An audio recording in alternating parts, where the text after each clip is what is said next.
Hi and hello. Well, the new year has already progressed a little bit, and I think it's a good time to look at a few albums that celebrate their respective anniversaries this year.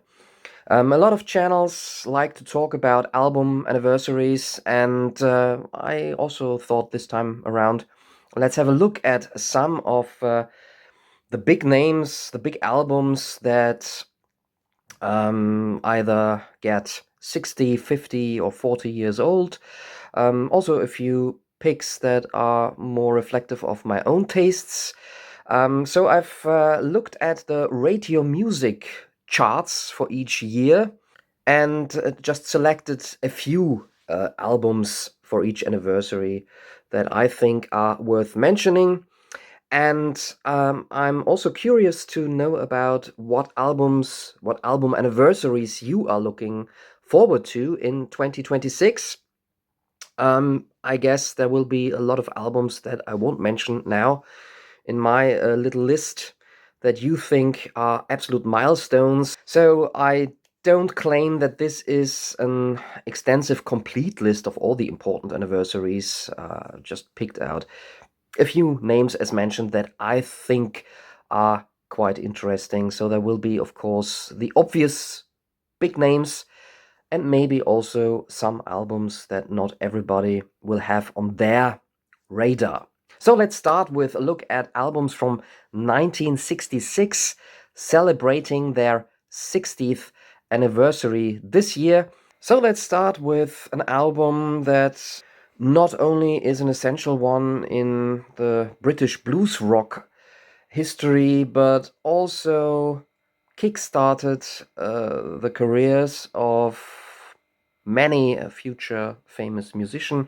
I'm talking about 1966's John Mayall's and the Blues Breakers with Eric Clapton. Well, Clapton, of course, already was a household name for British rock and blues rock fans from his time with the Yardbirds. But arguably, this is the album where Clapton fully came into his own.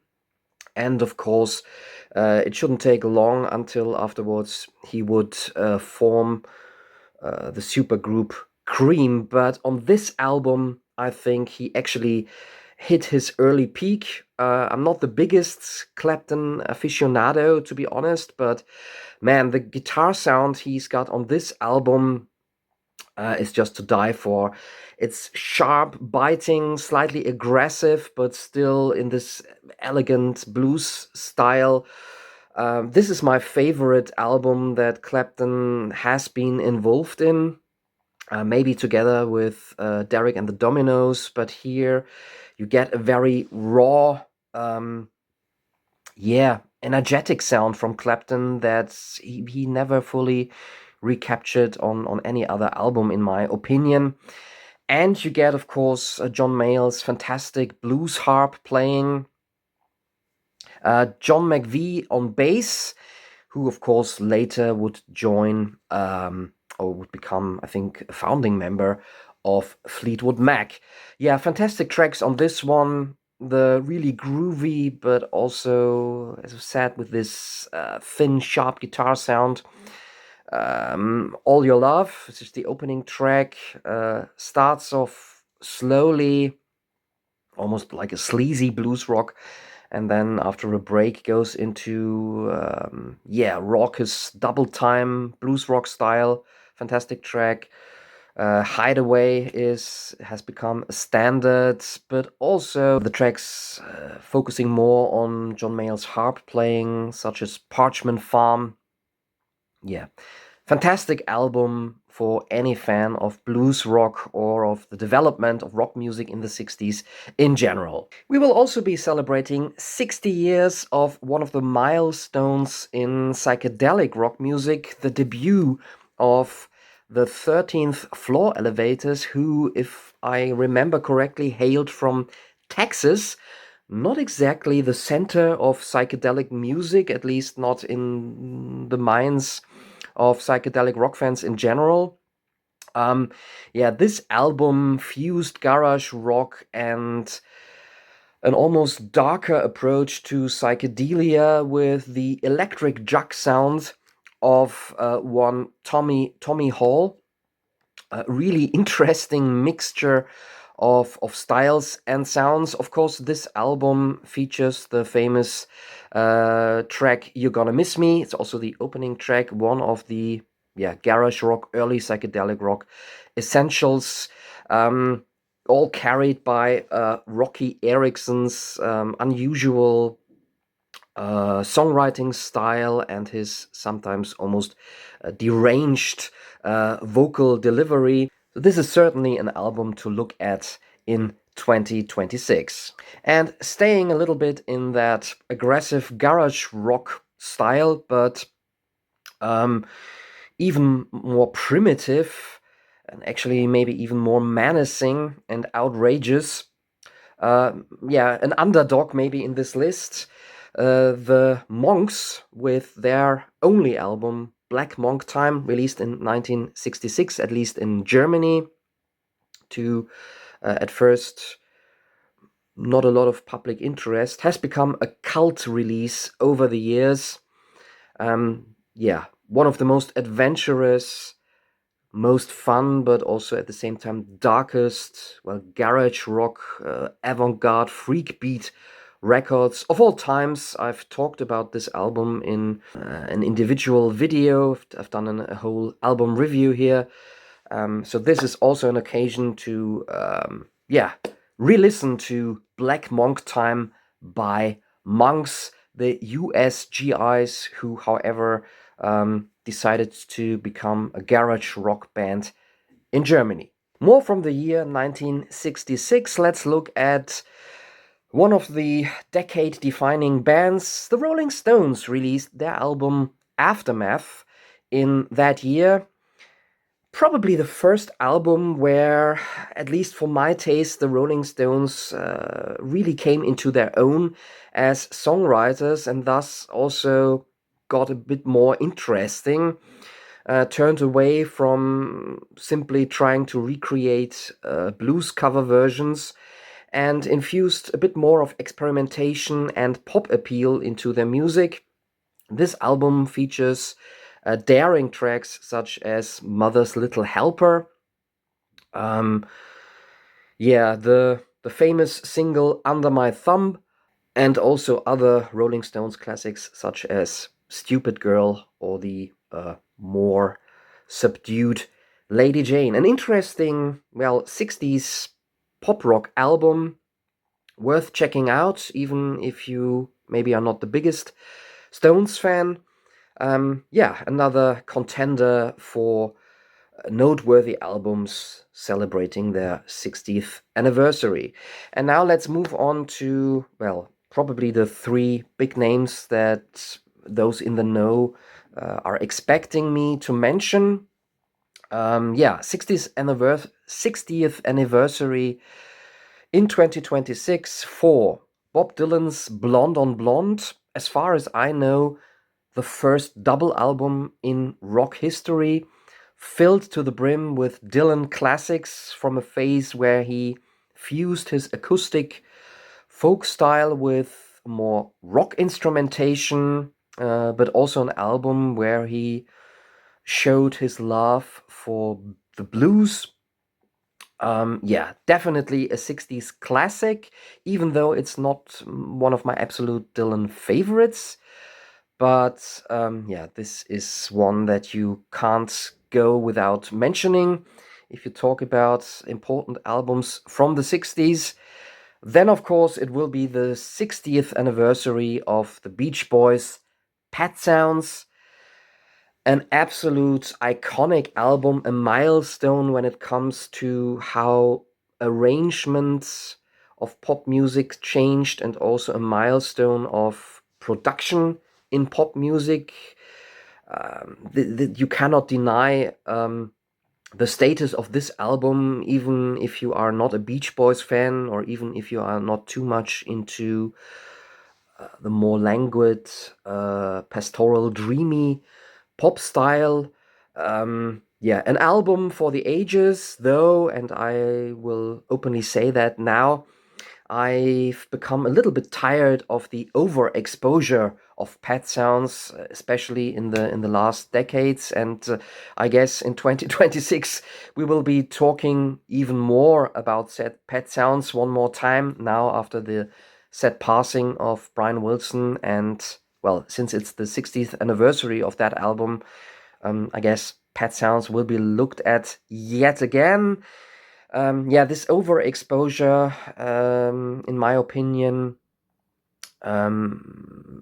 has led to maybe even underappreciating this album a little bit, and also to the fact that this album overshadows some other really, really great Beach Boys albums. But maybe that's just my opinion.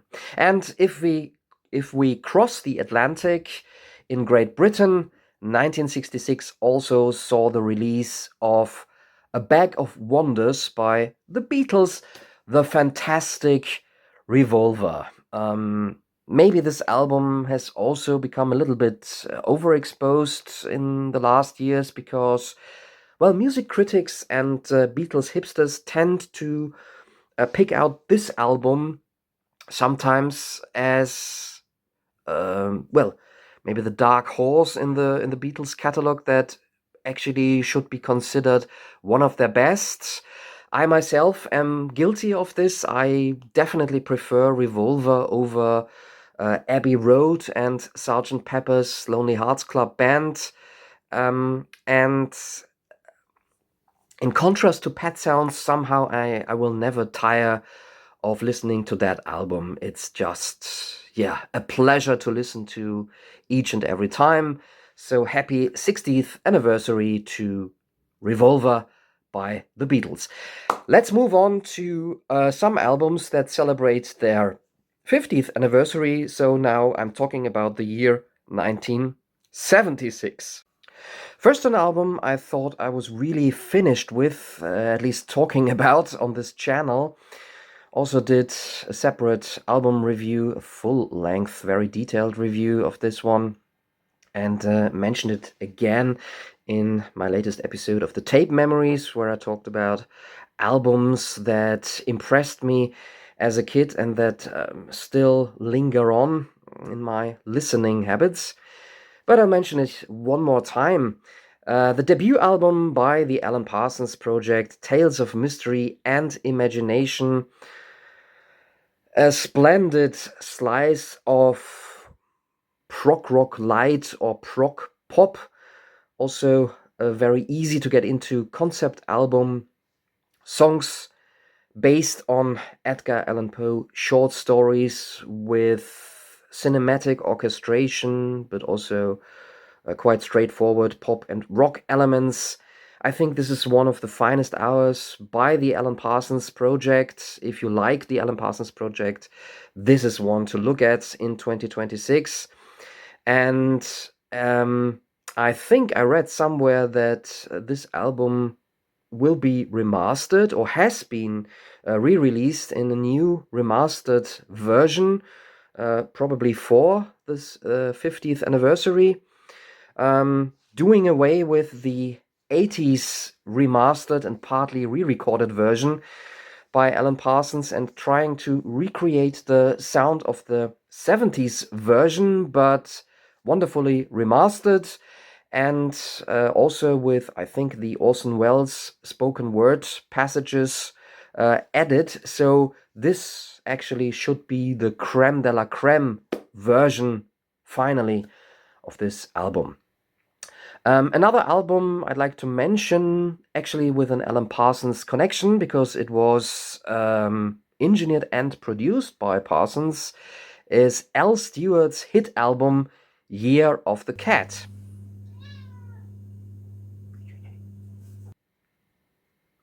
Yeah. Yeah, also one of the quintessential mid-70s radio-friendly albums. This is soft rock imperfection with all its flaws or highlights. I really like this album. Yeah, happy 50th anniversary. If this gets all too smooth and adult-oriented for you, look no further than the next album I'd like to mention. Of course, it's the debut album by The Ramones, or simply called Ramones, one of those iconic cover artworks and also one of the important albums in the history of punk and arguably also power pop. Yeah, the status of the Ramones is undeniable. Personally, I'll come out of the closet again here and say that I enjoy some Ramones tracks, but at the same time, I think they are a tad bit overrated. And if I feel like listening to a bit of fun punk music, I definitely turn to other bands first, than to the Ramones. Still, 50th anniversary of this important album. In terms of bombastic production, coupled with an immaculate sense for catchy pop and already a little bit of disco influences, a new world record by the Electric Light Orchestra is the one to turn to, the one that should be mentioned, and the one that also celebrates its 50th anniversary this year. What an album! For many, their best album, or at least one of the best Electric Light Orchestra albums of all times. Also, maybe one of the best 70s pop rock albums in general. Yeah, fantastic flow from start to finish. Each song has got at least some catchy bit, some hook line, or some interesting production choice. Some of the most famous tracks on this album are the wonderful ballad Telephone Line. Yeah, maybe one of the best ballads by the Electric Light Orchestra. Livin' Thing was one of the hit singles, as well as the a little bit bonkers So Fine. And then you also get Do Ya, one of their more rocking moments, a reworked song originally recorded by The Move, the band that was there before the Electric Light Orchestra. Yeah, I'm curious to see how big the anniversary of this album will be in 2026, at least among critics or ELO fans. For those who like it a bit more subdued, introspective, intellectual, and for fans of singer-songwriters, the big album from 1976, as I would argue, is Joni Mitchell's Hejira, one of her most interesting, maybe most complete, uniform collection of songs. An album that seamlessly blends her folk style with touches of jazz and thus creates a very sound of its own. An album that, if you maybe listen to it for the first time, is not the easiest one to get into, since it is so uniform in mood and style. Maybe it will pass you by on the first few listens because the songs, maybe if you don't listen too attentively, sound all a little bit the same. But over the years, this album really has grown on me. It's such an elegant and really intelligent album with some of Joni's, dark horse classics. Maybe Coyote is one of my favorites. Black Crow is a fantastic track. The wonderful, beautiful, gorgeous Amelia, with its introspective, a little bit melancholic, but at the same time also very beautiful melody. The closing track, Refuge of the Roads, seems to provide a synopsis of the entire album, which is both, I would argue, a winter album, but also a kind of road trip album, maybe a road trip to find your inner self a little bit, or a road trip to get away from your former self. Also maybe a story of maturing, of changing identity. There's lots going on this album, even though the instrumentation actually is quite sparse. If you've never heard this album, maybe just are familiar with the early Joni Mitchell classics, such as Blue, please listen to this one. It celebrates its 50th anniversary this year. And two big names that have to be mentioned in terms of albums from 1976 are number one, David Bowie, who released his drug-riddled Lost Weekend album Station to Station in that year. Also maybe a bit of a grower album, maybe a bit of also a dark horse in his discography, but revered by fans and critics alike. An odd album that seems to foreshadow new wave, but also has got a lot of soul influences, albeit a very cold, detached, paranoid version of soul music. It only features 6 tracks, but almost all of them are fantastic, especially the title track Station to Station, then his grooving cocaine sleazy soul disco number Golden Years, and we also get the more experimental instrumental, I think, TVC 15, that already strongly hints at his Berlin trilogy that followed after this album. The Strange, Crazy, Wild is the Wind. Yeah, there's lots to discover on this album. And yeah, this one should be considered when talking about important albums that have got an anniversary. And the other one is yet another double album, or actually a double album plus an EP. Maybe the most popular soul, pop, funk album of all times. Of course, I'm talking about Stevie Wonder's Songs in the Key of Life. Frequently named as his best album. And yeah, this comes from a phase. There was a phase or spanning 3 to 4 years in which each and every Stevie Wonder album was a little miracle in itself. He hardly could do any wrong in this phase, and yeah, the sheer creative outburst on Songs in the Key of Life still is something to marvel at, even after 50 years. You will find something for everybody on this album. Even non-soul and funk fans usually say that this is one of the big albums of the 70s.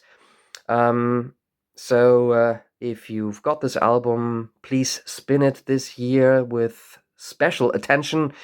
And if you haven't gotten into Stevie Wonder yet, this probably also is one of the best places to start with. Let's see if the 80s can keep up with that. 40th anniversary in 2026. For example, an album that nowadays is often discussed as one of the big culprits in terms of, in hindsight, cultural appropriation. Personally, I don't care. There are some timeless classics on this album, and, well, getting influences from other musical styles, from other cultures, or maybe if you have it stealing from other influences, has been often the motor driving musical creativity and musical progress forwards. So let's celebrate the 40th anniversary of Paul Simon's Graceland. Yes, the album that he recorded with South African musicians, an album he also recorded in South Africa during the apartheid years, and hence this was also an album that already triggered some very critical discussion when it was released. But what can you say against songs such as the title track or Diamonds on the Soles of Her Shoes. Of course, the fun hit single Call Me Al, but also the album tracks are worth discovering. It's a beautiful singer-songwriter, world music, pop album that still sounds quite unique to this day. Another artist who was deeply into world music and very sophisticated pop production by that time, even though he came from a progressive rock background, was Peter Gabriel, who released his, I think to this day, biggest selling album in 1986, simply titled So, an album that took years to make, like every following Peter Gabriel album, because he really indulged in studio production and arguably quite a bit of over perfectionism when it came to the sound and the production of this album. But with So, the painstaking production progress maybe was justified. It's a hit album that sounds as crisp as an industry crystal. For some people, maybe a bit too perfect, too sterile in sound. But yeah, this is a good example of the pinnacle of clear 80s production. I hardly know any album that has a clearer sound than this one. And you get really enjoyable adult pop music, such as, of course, the hit single Sledgehammer. I'm still a fan of this song.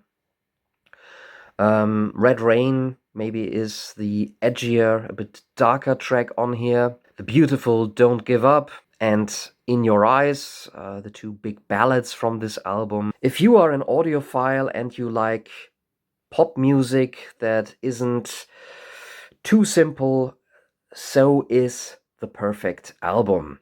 And as an afterthought, because when I started editing this video, I realized I had completely forgotten to mention this album. After all, XTC for the longest time were one of my favorite groups. Skylarking, also released in 1986. The best known, most popular album by this always rather underestimated band. And I will mention it here, if only to annoy Stefan Redelsteiner, my occasional fellow for videos about music. Yeah, XTC's probably most Beatlesque album, a wonderful song cycle of sophisticated pop about, well, the circle of life from birth to death, or also a day from morning to evening. Basically flawlessly produced by Todd Rundgren, even though the band and him didn't really get along, to put it mildly.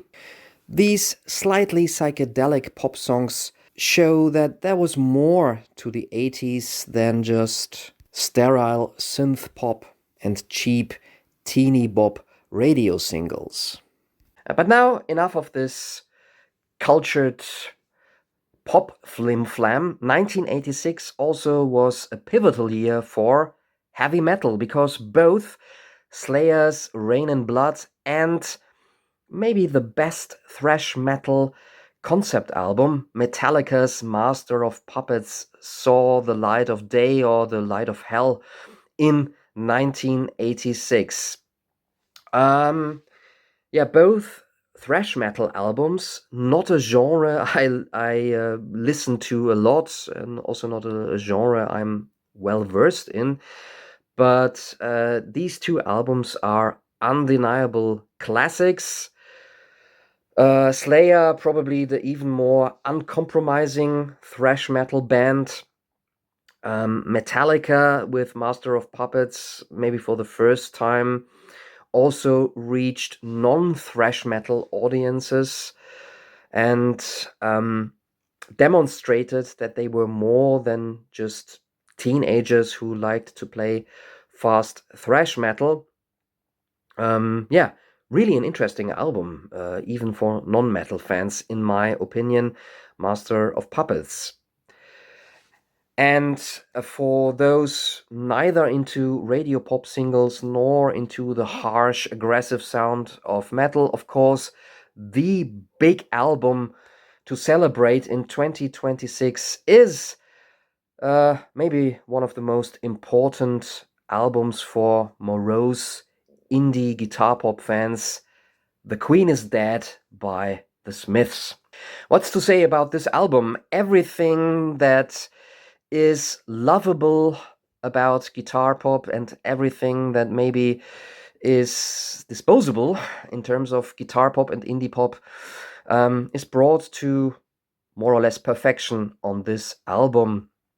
Morrissey's morose, but at the same time also often sarcastic or at least ironic lyricism, the jangly, bright guitar lines and melodies, as well as the soft 80s production that all made self-pitying melancholia very listenable and catchy.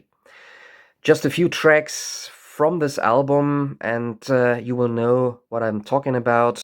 The Biting Frankly Mr. Shankly, Cemetery Gates, which by its title alone seems to be the stereotypical Smiths song. Everything about this song can be used almost as a caricature of what the Smiths stood for in the 80s. And two of maybe the greatest pop songs ever, Big Mouth Strikes Again and The Boy with a Thorn in His Side. And as if that wasn't enough, this album also features the quintessential song by the Smiths, There Is a Light That Never Goes Out. So let's light a candle and read a little bit of angsty French existentialism literature while spinning this album in 2026. Moving forward into the 90s and the 30-year birthday children. For example, Everything Must Go by the Manic Street Preachers, maybe not on everybody's list for the 30th anniversary albums, but an album that is quite important for me. I think this was the first Manic Street Preachers album I ever bought, and I would argue that it is still one of their most accessible ones, certainly one of their most anthemic ones, without completely losing their edge. Just a great collection of songs with, as is usual for the Manic Street Preachers, still quite dark, sometimes disturbing, sometimes more political lyrics, but at the same time, really enjoyable, catchy rock songs. This was also their first album without a founding member and lyricist, Richie Edwards, who had by then gone missing. And it was the album that sort of broke the Street Preachers into the UK mainstream and into the arena of Britpop, more or less. The second half of the 90s in general was a time for more alternative or indie acts to suddenly make it big, at least for critics, but also very often for actually a more mainstream audience. Also, Beck released one of his most important albums, the clash of genres that was Odelay, shaping the eclectic mixing of genres and various musical elements, plus the use of sampling, with songs like Devil's Haircut or The New Pollution, all very odd tracks actually that, however, sort of became alternative mainstream. 1996 also was the year of the release of a long-awaited second album by an immensely popular alternative rock power pop band, And when this album arrived, it was almost unanimously trashed by critics and fans. Most of those people, however, a couple of years later regretted their first judgment, and nowadays this album is at least on the same level as the debut album of this group. What I'm talking about here is Weezer and their second album, Pinkerton. This album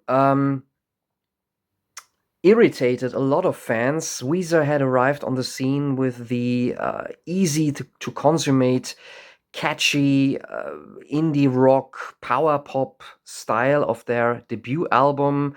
Think of the hit single Buddy Holly. Pinkerton actually continued this style, but was a lot rawer in sound, and the lyrics rather sounded like pages from Rivers Cuomo's secret diary of sexual fantasies and frustrations. Nowadays, I get that this album could be or could give off the impression of being or rather misogynist at times, but still the songs, the tunes here are just fantastic for any fan of a raw indie garage power pop style. It certainly is the most interesting Weezer album in their whole discography.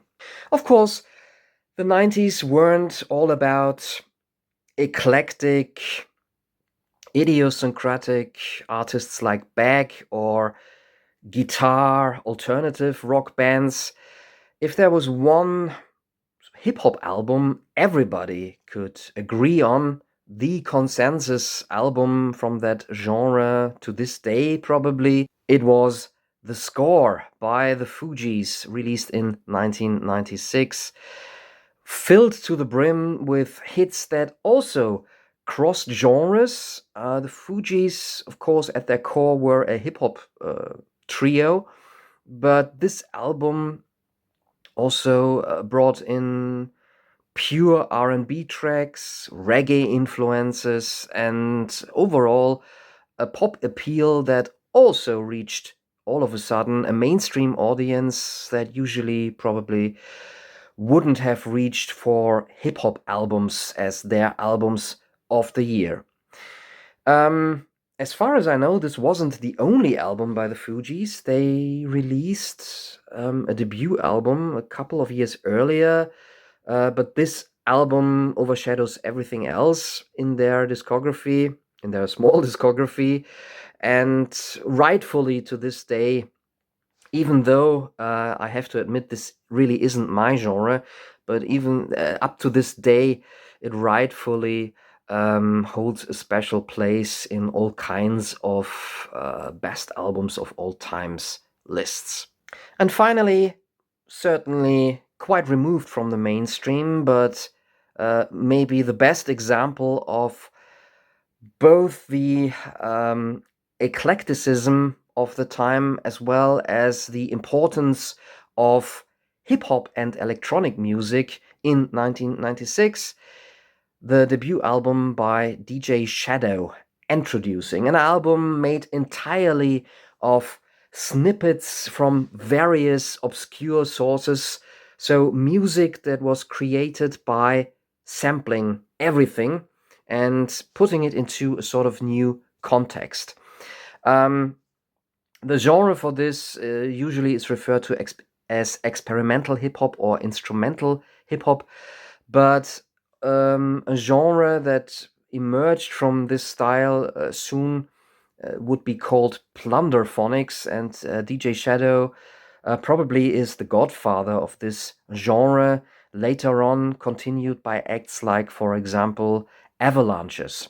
This album is not always a very accessible affair, at least not in terms of, easy to get into, catchy pop tracks, and rather a journey through not only obscure records and how you could combine sound snippets of those records, but also a journey together with DJ Shadow through his own musical experimentation and yeah, new ways how you could use the style of hip hop and create new musical forms and impressions or expressions in this style. And to conclude, a brief look at the more recent anniversaries.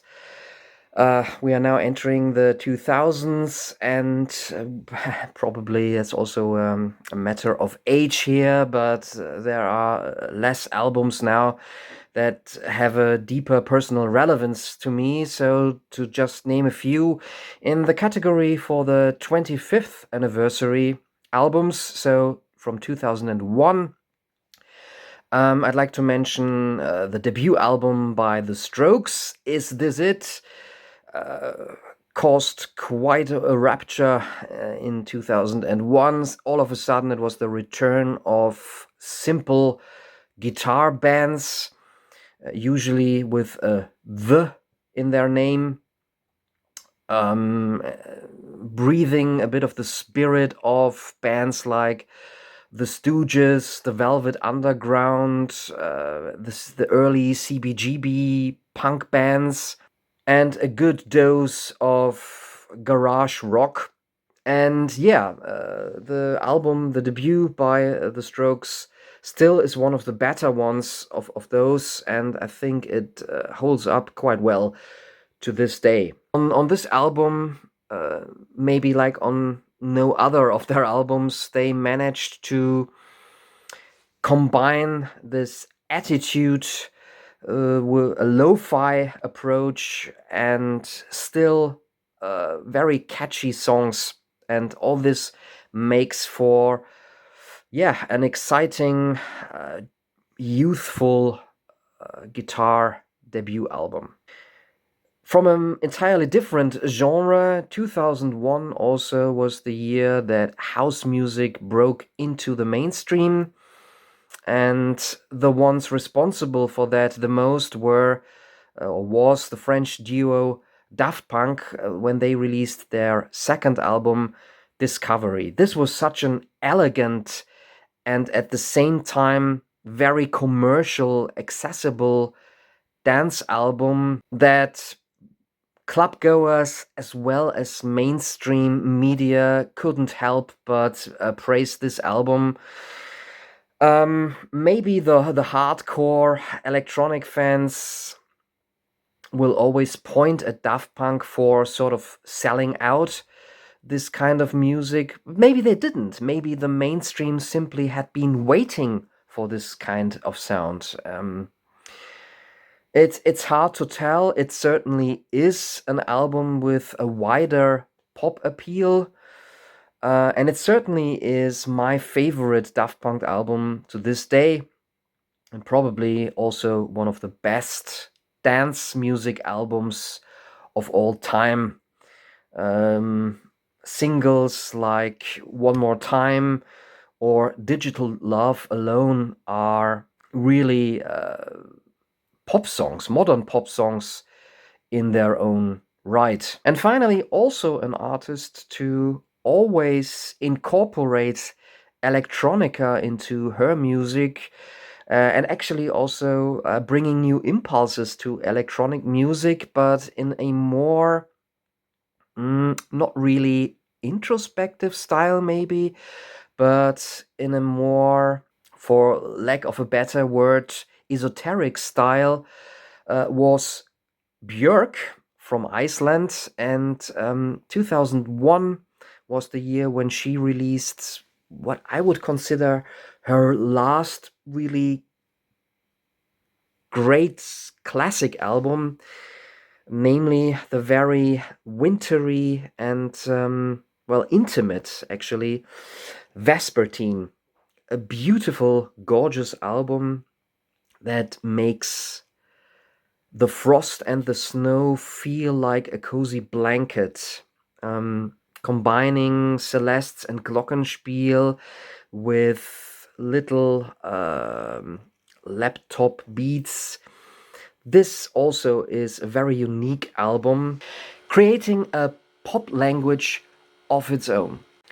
20 years ago, I was a student spending half a year in Scotland, up in the northeast in Aberdeen.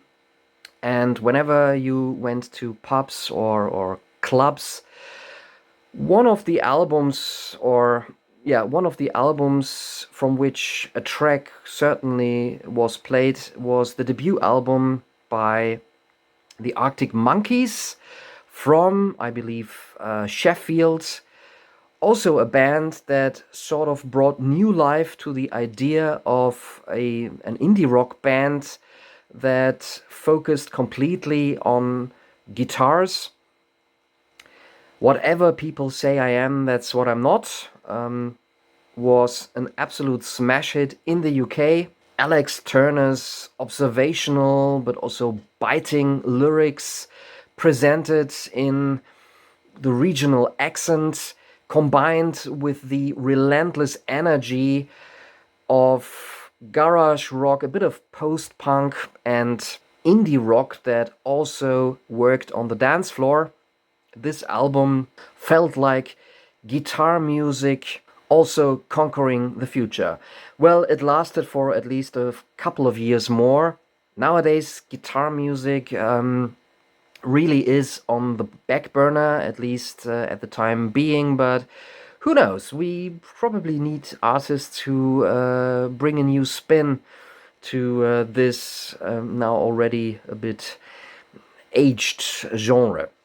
Those not going into indie clubs certainly were aware of the other album I'd like to mention from 2006. An album that actually is quite dark and quite autobiographical in nature, but had an irresistible pop appeal and thus was played on the radio endlessly. Amy Winehouse's Back to Black. This album, I think, not only surprised everybody with the strength of the songwriting, but also brought the return of a decidedly 1960s retro soul style, deliberately turning away from the ever more futuristic and electronic sound that dominated US R&B around that time. Amy Winehouse has become one of the sad icons of her generation, passing away way too soon. Based on this album alone, we really have lost very promising artists, and I'm certain that she would have given us a number of excellent albums more. Fate wanted to have it a different way, but Back to Black has to be regarded a modern classic. 10 years ago. What happened 10 years ago in terms of important albums? Well, at least important albums in my opinion. The first one I'd like to mention comes from a band that is still quite young, but already has released such an amount of albums, more albums that other artists released in a career spanning several decades maybe. I'm talking about King Gizzard and the Lizard Wizard, Nonagon Infinity, the first album of theirs that made me aware of this band. What a roller coaster of an album. Each song blends into the next one. It feels like it's basically one huge track that loops infinitely. Even though there are variations, and if you listen more carefully, the tracks can be separated from each other. Each track has its own character, and still everything hangs together. But that's not all of it.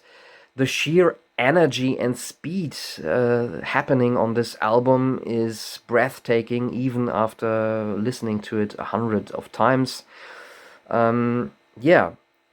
King Gizzard and the Lizard Wizard, at least back then, brought new life to the idea of heavy psychedelic rock, a genre that sounds like something from the Stone Age. But in the hands of this enthusiastic and extremely skilled band, this genre all of a sudden sounds very modern and hip.